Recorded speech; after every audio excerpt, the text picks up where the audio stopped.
श्री सच्चिदानंद सद्गुरु साईनाथ महाराज की जय।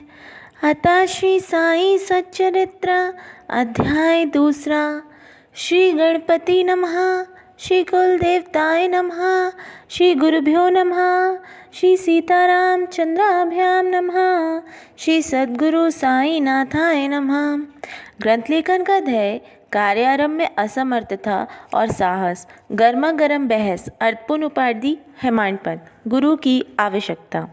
गत अध्याय में ग्रंथकार ने अपने मौलिक ग्रंथ श्री साई सच्चरित्र में उन कारणों पर प्रकाश डाला था जिनके द्वारा उन्हें ग्रंथ रचना के कार्य को आरंभ करने की प्रेरणा मिली।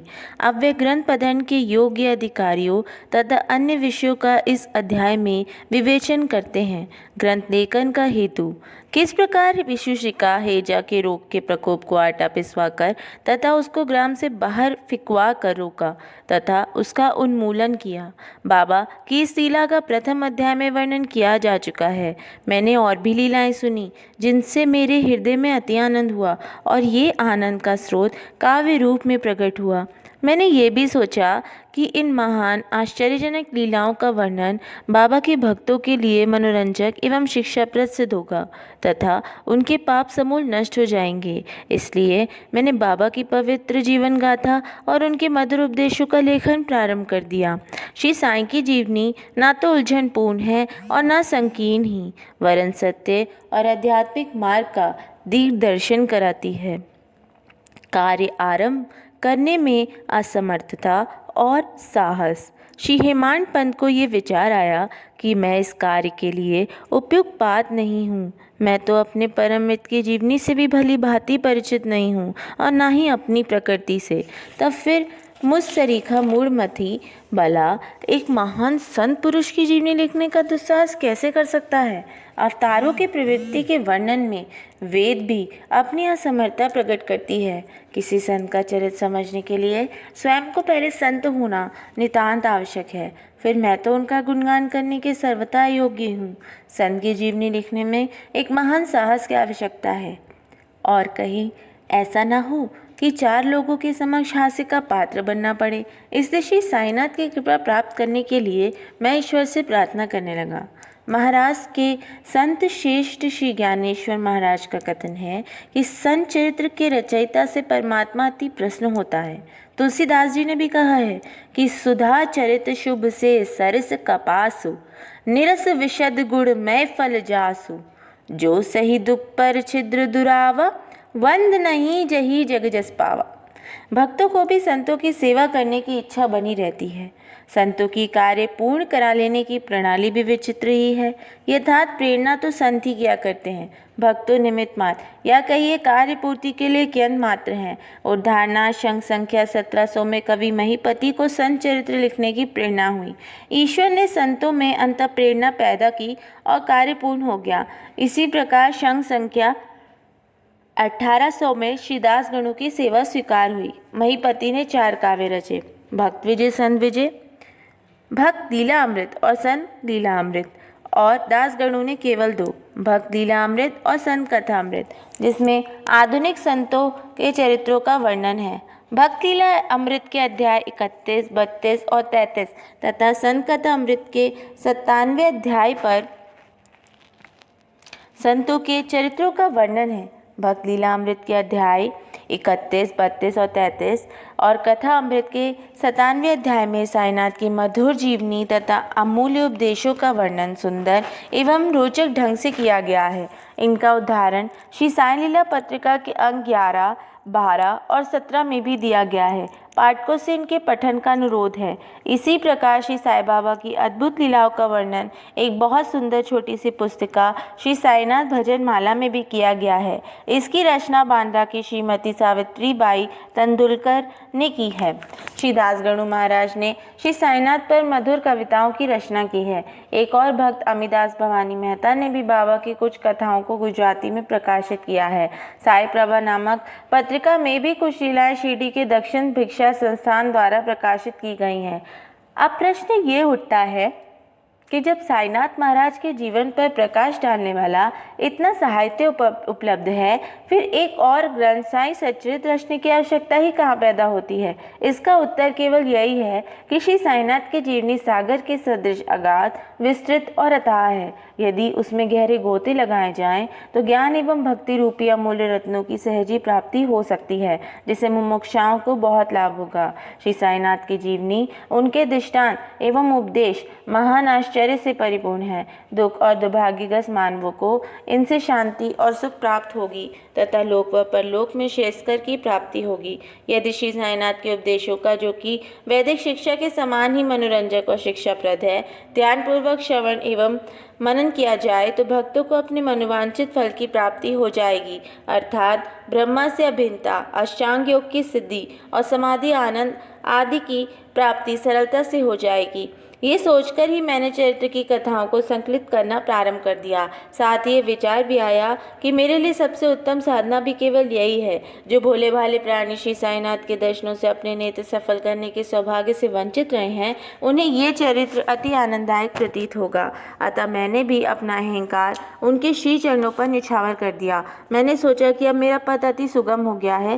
बाबा मुझे लोक और परलोक में सुखी बना देंगे। मैं स्वयं बाबा की आज्ञा प्राप्त करने का साहस नहीं कर सकता था। अतः मैंने श्री माधवराव उपनाम श्यामा से, जो कि बाबा के अतरंग भक्तों में से थे, इस हेतु प्रार्थना की। उन्होंने इस कार्य के निमित्त श्री साईनाथ से विनम्र शब्दों में प्रार्थना की कि अन्ना साहब आपकी जीवनी लिखने के लिए अति उत्सुक है, परंतु आप कृपया ऐसा न कहिएगा कि मैं तो फकीर हूँ तथा मेरी जीवनी लिखने की आवश्यकता ही क्या है। आपकी केवल कृपा और अनुमति से ही लिख सकेंगे, अथवा सबके श्री चरणों का पुण्य प्रताप इस कार्य को सफल बना देगा। आपकी अनुमति तथा आशीर्वाद के अभाव में कोई भी कार्य यशस्वी नहीं हो सकता। बाबा, ये प्रार्थना सुनकर बाबा को दया आ गई। उन्होंने आश्वासन और रुधि देकर अपना वरद हस्त मेरे मस्तक पर रखा और कहने लगे, इन्हें जीवनी और दृष्टांतों को एकत्र कर लिपित करने दो।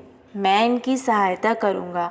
मैं स्वयं ही अपनी जीवनी लिखकर भक्तों की इच्छा पूर्ण करूँगा, परंतु इनको अपना अहंकार त्याग कर मेरी शरण में आना चाहिए। जो अपने जीवन में इस प्रकार आचरण करता हो, उससे मैं अधिक सहायता करता हूँ।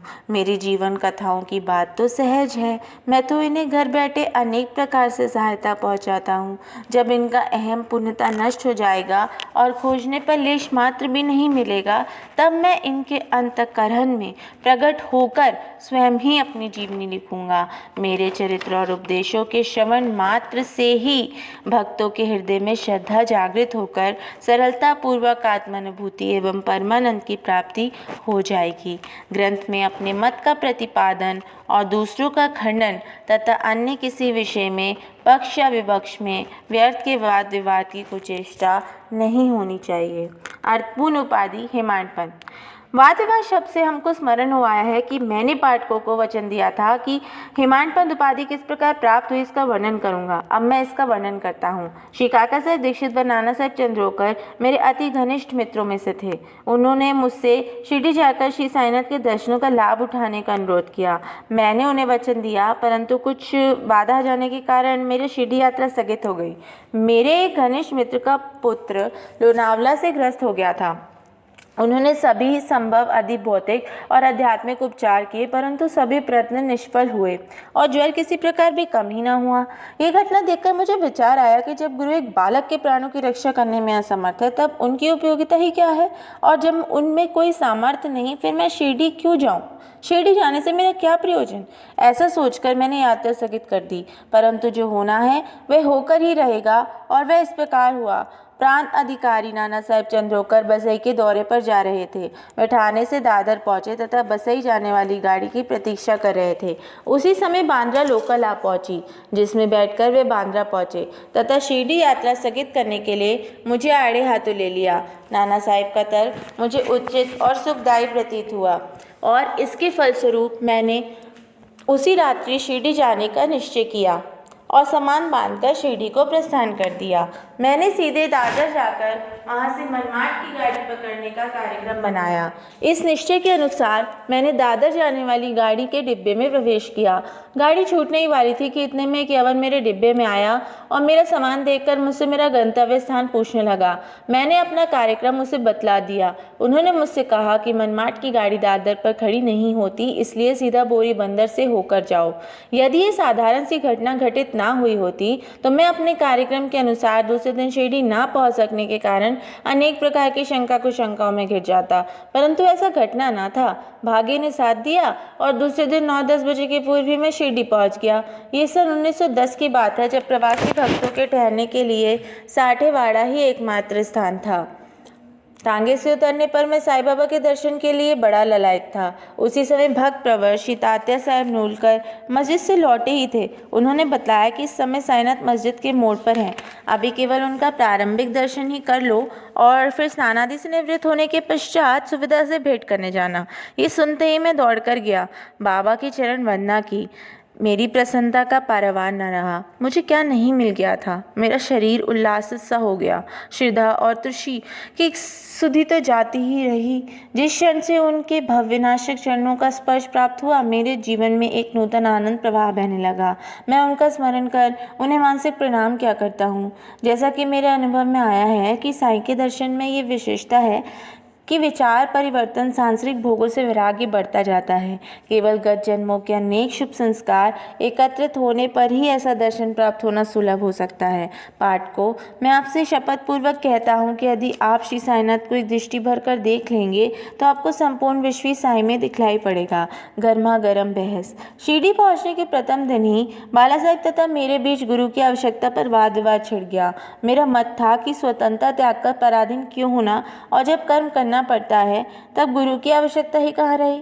प्रत्येक को पूर्ण प्रयत्न कर स्वयं को आगे बढ़ाना चाहिए। गुरु शिष्य के लिए करता ही क्या है, वह तो सुख से निद्रा का आनंद लेता है। इस प्रकार मैंने स्वतंत्रता का पक्ष लिया और बाला साहब ने प्रारब्ध का। उन्होंने कहा जो विदित लिखित है मैं उस घटित तो होकर रहेगी। इस मुझकोटि के महापुरुष भी असफल हो गए। कहावत है मेरे मन का छोर है और विधाता की कचूर। विफ्रामा शुक शब्द में बोले, भाई साहब मेरी विद्या छोड़ दो, ये अहंकार तुम्हारी कुछ भी सहायता ना कर सकेगा। इस प्रकार दोनों पक्षों के खंडन मंडन में लगभग 1 घंटा व्यतीत हो गया और सदैव की भांति कोई निष्कर्ष ना निकल सका। इसे तंग और विवश होकर विवाद स्थगित करना पड़ा।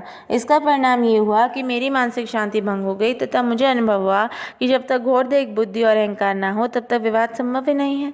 वस्तुतः यह अहंकार ही विवाद की जड़ है। जब अन्य लोगों के साथ में मस्जिद गया तब बाबा ने काका साहब को संबोधित कर प्रश्न किया कि साठेवाड़े में क्या चल रहा था, किस विषय में विवाद था। वे मेरी ओर दृष्टिपात कर बोले, मांडपद ने क्या कहा। ये सुनकर मुझे अधिक अचंभा हुआ। साठेवाड़ा और मस्जिद में पर्याप्त अंतर था। सर्वज्ञ अंतर्यामी हुए बिना बाबा को विवाद का ज्ञान नहीं हो सकता।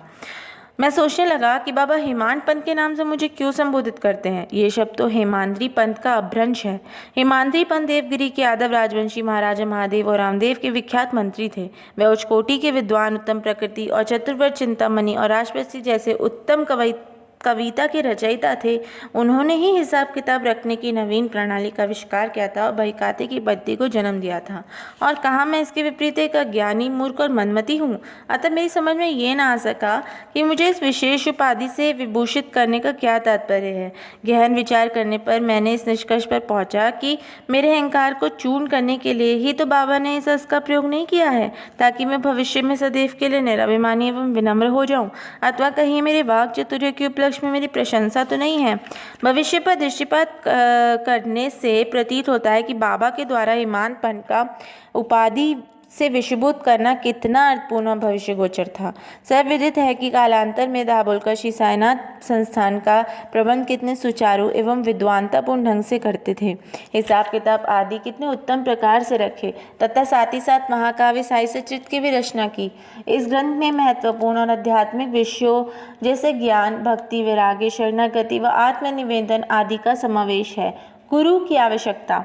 इस विषय में बाबा ने क्या उद्गार प्रकट किए, इस पर हेमांत पंथ द्वारा लिखित कोई स्मृति प्राप्त नहीं है, परंतु काका साहब दीक्षित ने इस विषय पर उनके लेख प्रकाशित किए हैं। बाबा से भेंट करने के दूसरे दिन हेमांत पंथ और काका साहब ने मस्जिद में जाकर घर लौटने की अनुमति मांगी।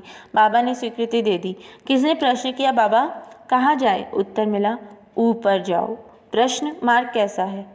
बाबा, अनेक पंथ हैं, यहाँ से भी एक मार्ग है, परंतु ये मार्ग दुर्गम है तथा सिंह और भेड़िए भी मिलते हैं। काका साहब, यदि पथ प्रदर्शक भी साथ हो तो? बाबा, तब कोई कष्ट न होगा। पथ प्रदर्शक तुम्हारी सिंह, भेड़ियों और खंदकों से रक्षा कर तुम्हें निर्दिष्ट स्थान पर पहुंचा देगा, परंतु उसके अभाव में जंगल में मार्ग भूलने या गड्ढे में गिर जाने की संभावना है। दा बोलकर भी उपयुक्त प्रसंग के अवसर पर उपस्थित थे। उन्होंने सोचा कि जो कुछ बाबा कह रहे हैं वह गुरु की आवश्यकता क्यों है, इस प्रश्न का उत्तर है। उन्होंने सदा के लिए मन में ये गांठ बांध ली कि अब किसी विषय पर वाद विवाद नहीं करेंगे कि स्वतंत्र और परतंत्र व्यक्ति आध्यात्मिक विषयों के लिए कैसा सिद्ध होगा। प्रत्युत में इसके विपरीत यथार्थ में परामर्श लाभ केवल गुरु के उपदेश पालन में ही निहित है। इन उपदेशों का वर्णन मूल काव्य ग्रंथ के इसी हुए भी आत्मानुभूति के लिए राम को अपने गुरु वशिष्ठ और कृष्ण को अपने गुरु संदीपनी की शरण में जाना ही पड़ा था। इस मार्ग में उन्नति प्राप्त करने के लिए केवल श्रद्धा और धैर्य, यही दो गुण सहायक है। श्री सद्गुरु साईनाथ अर्पणमस्तु। शुभम भवतु। साई नारायण नारायण हरि।